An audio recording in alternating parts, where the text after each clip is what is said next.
Ассаламу алейкум. Сәнді кисточка дайындаймыз. Ол үшін бізге арнайы осындай фурнитура қажет. Ең алдымен 30 сантиметрлі 20 жіп қиып аламыз.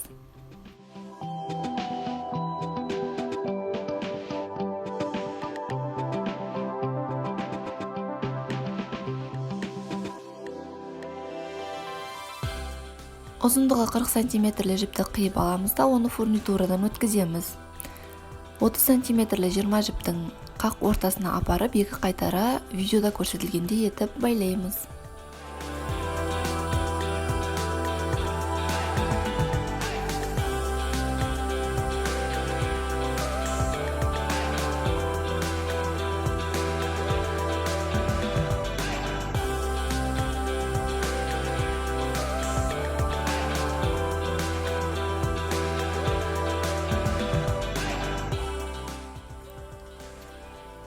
Ал енді ұзындығы 50 сантиметрлі жіп қиып аламыз, және де оны кисточкамыздың бастапқы бөлігін бекітіп, мықтап байлаймыз.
Кисточкамыз дайын, енді оны біртекті етіп тегістеп қиып шығып, сөмкемізге әдемі етіп тағып қоямыз.